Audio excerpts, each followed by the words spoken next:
Good morning. First I would like to thank you, Rick and Findacure, for giving me the opportunity to speak to you today. My name is Julie Vallortigara. I'm a research officer at Ataxia UK, and I'm going to present to you some examples of drug repurposing through a research project we funded. So the overview of my talk will be, first I explain what is our mission and research strategy at Ataxia UK. Then I will give you 3 examples of drug repurposing. And finally, I will highlight how we promote and facilitate research. So first of all, what is ataxia? So ataxia is a group of rare neurological conditions. We count about 100 different types of ataxias, and in the UK, currently there is about 10,000 adults and 500 children living with a form of ataxia. Ataxia does affect motor coordination, balance and speech as the main symptoms. So you can understand activities, simple activities on a daily basis can become very difficult for people living with ataxia, such as walking and moving around, getting out of the house and going shopping, eating, but also communicating with people, because talking can become very difficult, so it can isolate people. Ataxia, the development, the set of the symptoms and the development is progressive. So the prognosis is significantly negative, and there is no cure for any type of ataxia. So the impact on people's lives, social aspects of life, as well as professional and private life, is important, is severe because of the loss of independence. So our mission at Ataxia UK, so we fund and promote research. So we're a medical research charity, so part of our activity is to fund and promote research in the UK, but also abroad. We provide support and advice to our members, to people living with ataxias.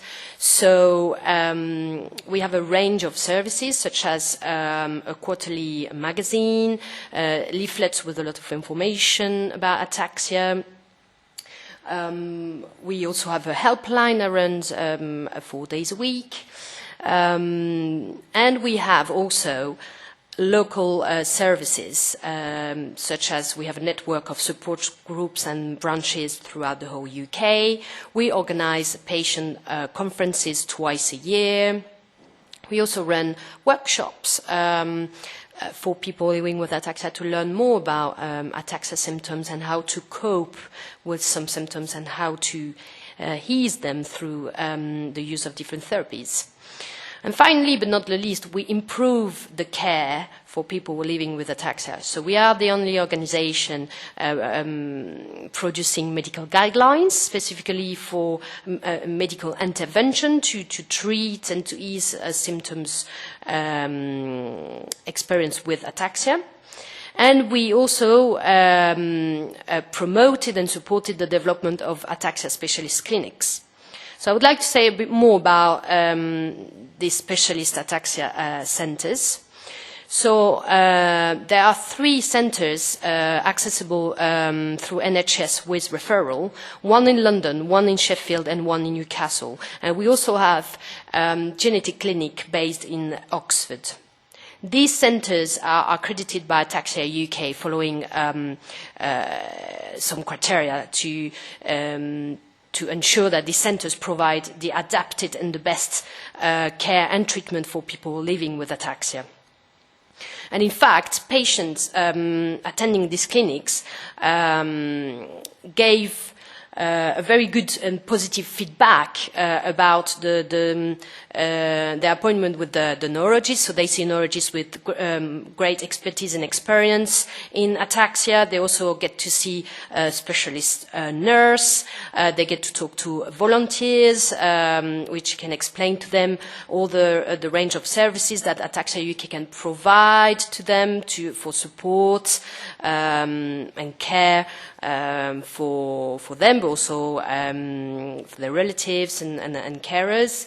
So one of the feedback we got from the London clinic is people attending this clinic 95% noticed a 95% of improvement in the way they felt attending the Ataxia London clinic compared to the other clinics they attended.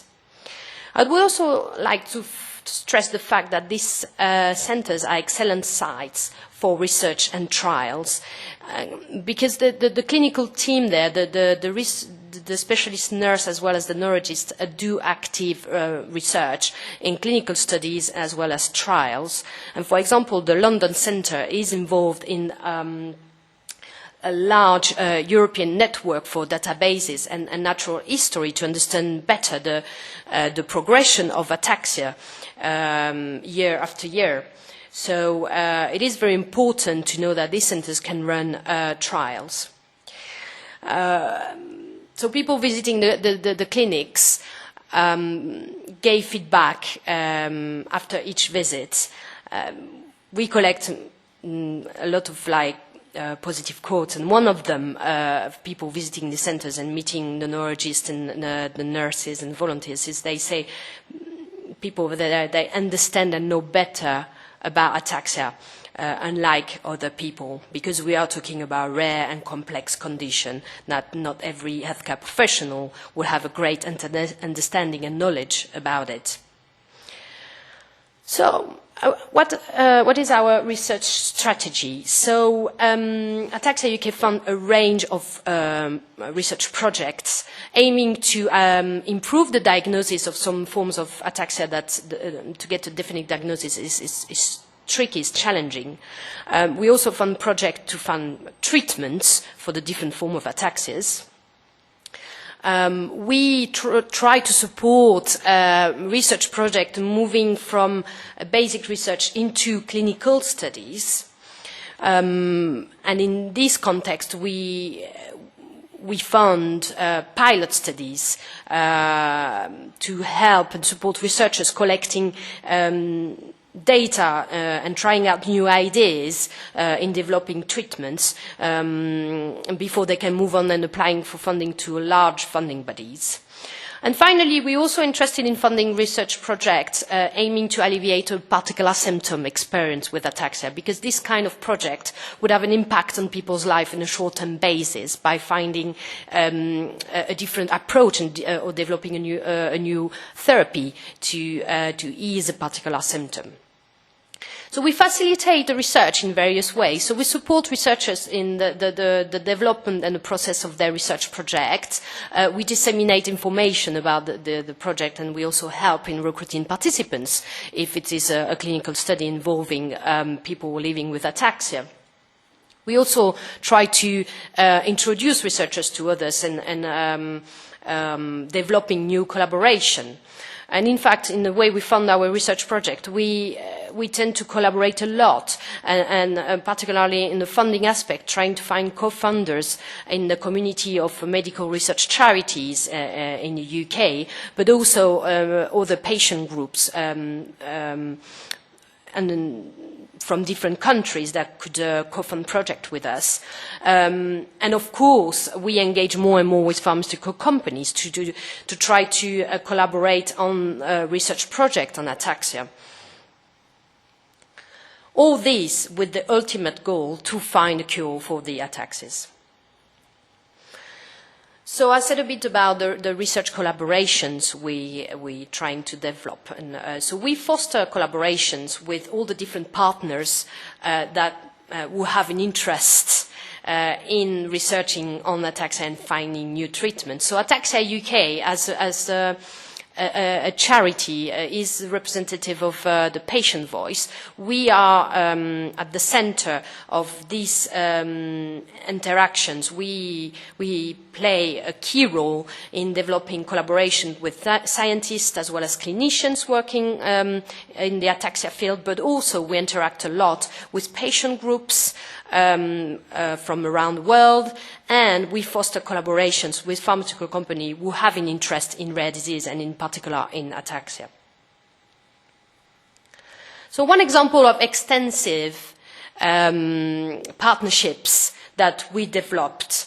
Well, we organized this International Ataxia Research Conference last spring, and it was in fact the largest ataxia research conference ever organized. So we ran this event in collaboration with 3 other charities focused on ataxia. So it was like a consortium of 4 charities organizing this event. And we were very pleased to see such engagement from the pharmaceutical companies. So we have at least 20 different pharmaceutical companies attending the conference with the number of 43 attendees. And among them, some gave very generous sponsorship which allow us to run such a successful and big event with 350 delegates attending this 4 days conference. We also had 18 patient groups represented at this meeting, coming from around the world. And finally, it's important to say that it was the opportunity to have the Euroataxia annual meeting at this research conference. So I would like to say a bit more about Euroataxia. It is a consortium of 16 different patient groups from representing patients throughout Europe. So this consortium is aiming to share best practice and best care and treatment for people living with ataxia throughout Europe and outside European borders. So we share information on research and clinical studies. We disseminate information in the European communities. We have a brand new website where you can find information and contact details about the different patient groups. So we meet annually to discuss all sorts of topics like updates on research, but also looking at funding opportunities at the European scale to run larger research studies on ataxia. So it is an important group, and Ataxia UK is an active member of it. So now I would like to expose the 3 examples of drug repurposing that Ataxia UK was involved in by research we supported. So my first example will be about Friedreichs ataxia. So Friedreichs ataxia is the most common inherited form of ataxia throughout the entire world. And to find treatment for this particular form of ataxia, well, first of all, in this particular type, what happens is, in the molecular level, is you have a mutation in the frataxin gene. This mutation leads to a decrease in expression in the level of this frataxin protein. This protein is essential for the cellular function. So, being decreased, that leads to the development of symptoms of ataxia. One approach to try to treat Friedreichs ataxia is to correct the mutation at the level of the gene. So one type of molecule called HDAC inhibitor, these molecules have the properties to switch the frataxin gene back on, because when it's mutated, it's switched off. So if you switch this gene back on, then that could correct the level of frataxin protein in the cell, and then by consequence, correct the symptoms of ataxia experienced in this type of Friedreichs ataxia. So in this context, Ataxia UK funded research using a molecule called nicotinamide, which is in fact a form of vitamin B3. So we funded this research at a a basic research level by looking at the effect of the nicotinamide, which is, has the property of the HDAC inhibitors molecule that I described before. So looking at the way that this molecule could increase the frataxin level in the cells of people with Friedreich's ataxia. And in fact, researchers based in Imperial College London, and this study was led by Professor Felsenstein, they saw an increase of frataxin level. So these results were very promising. Also giving the context that this molecule is vitamin, so it has a good safety profile, it's already on the market. We had the opportunity to move on to the phase 1 trial, and this trial was funded by Ataxia UK as well. So this trial involved 10 people with Friedreich's ataxia taking high doses of nicotinamide. The purpose of this trial was to find the right dose of nicotinamide to take in order to increase the frataxin level in the cells of this patient without too many side effects. And the study was done over a period of 2 months. And what the researchers saw is an increased level of frataxin in the cells of or the blood cells of these people who took part of the trials. And this study got very well published in the Lancet in spring 2014. So we were very enthusiastic about the results of this first trial. And as a follow-up, so a press release was done and very well received by the community of people living with ataxias, as well as the patient groups around the world. Ataxia UK organized a web conference in its offices, involving the different patient groups to discuss the results, as well as the perspectives of this study and what could be done at the next stage. And in fact, a larger trial is being planned. So, an important role Ataxia UK played there was to organize a meeting with participants of the first trial, as well as other members of the Ataxia UK with Friedreich's ataxia, to discuss with the researchers the design of the new trial. So this was part of a patient and public engagement involvement in the design of the new trial. But also, we've been involved in discussing the opportunities of funding this new trial, this large trial, that it would be a big project that Ataxia UK certainly can't support financially. So the idea is to explore new avenues, and one of the partnerships that is under discussion and being explored at the moment is to work with Findacure on this particular trial. And finally, Ataxia UK, of course, can help with the recruitment of participants. And in fact, for this first trial, the London Ataxia Clinic was involved in the recruitment of participants, like the neurologist there, Dr. Paola Giunti, helped in recruiting participants of this first trial. So in the idea of the second trial, they would take part of it as well. Another example was the partnership we developed between the Friedreich's Ataxia Research Consortium and Pfizer. So this is a partnership with a pharmaceutical company where Ataxia UK played a very important role. So we met Pfizer, and we started to dialogue with Pfizer about the possibility for Ataxia UK to work in partnership with Pfizer Rare Disease Research Unit.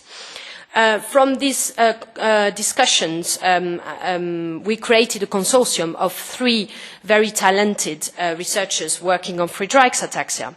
And these researchers were also like active collaborators of Ataxia UK. And then we we had an advisory role on how to develop a research program and working on an application when we knew that Pfizer Rare Disease Unit opened a call for proposal. And then after a long period of selection and negotiation, we got the support from Pfizer. The project was approved and was open last year. So we were very pleased of this new partnership, which opens like new avenues for new treatments for Friedreichs ataxia. Now I would like to present my third and last example of drug repurposing. It was a research study that Ataxia UK funded in Portugal on another type of ataxia called SCAR3. It is, in fact, the most common type of spinocerebellar ataxia around the world. And this particular project looked at FDA-approved drugs and screened them to find new treatments for this form of ataxia. So the researchers in Portugal had this genetically modified worms, C. elegans model of SCAR3, showing symptoms of this form of ataxia. And they used them to screen a large amount of FDA drugs. And they chose the two most promising hits from this screen and move on to a mouse model of SCAR3. And what they saw is one of the two hits they picked was citalopram. So citalopram is a drug commonly used as antidepressant, so available on the market. And this drug gave very convincing result in a mouse model of SCAR3 by correcting some motor symptoms of the mice. But also at the molecular level, when the researcher looked at the mice brain, after treatment with citalopram, the drug had the capacity to reduce the aggregates of ataxin-3, which are the hallmarks of the pathology of this disease. So again, very promising results, and we're using a drug that is already available.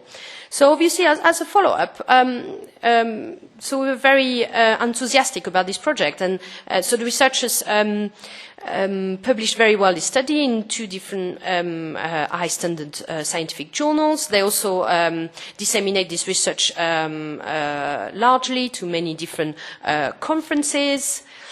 We provided support to researchers to find funding for a human trial, and also giving advice about the design of the trial itself, because the researchers are not clinicians as such, so they need the input of people with experience in trial to design the right study. In terms of funding opportunities, the researchers at the moment are exploring different avenues, so they've been discussing the possibility of applying to Cure Within Reach in the US, also looking at application to the NIHR research program on orphan drugs. There is also opportunities in the European level with the call for proposal from ERA on drug repurposing. So hopefully we will see this research study move on to the clinical study stage. So I would like to finish my talk by highlighting how we promote and facilitate research in that context. In fact, for anybody, researchers from different communities and also pharmaceutical companies, we do introduction to experts in ataxia that we know quite well if somebody wants to get involved in the ataxia research field. We give advice on this research area.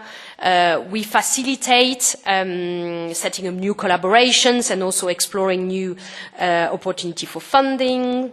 And of course, it is very important to raise awareness about the condition and to explain the impact it has on people's lives. So we organize talks on ataxia. What do we do in terms of research study as such? Well, we have a patient registry, quite a large number of people living with ataxia. So we can, of course, help to recruit participants to trials as well as some other kind of research studies. We disseminate information to our members, largely to the public about research studies and updates on ataxia. And of course, we represent patient voice in research, and we ensure that our patients get the input into trial design, which I think it's key, it's very important. We truly believe that working in partnership is crucial to success. So working together will find treatments faster and in a more efficient way for the ataxias. So I thank you very much for your attention. I will happily answer any questions.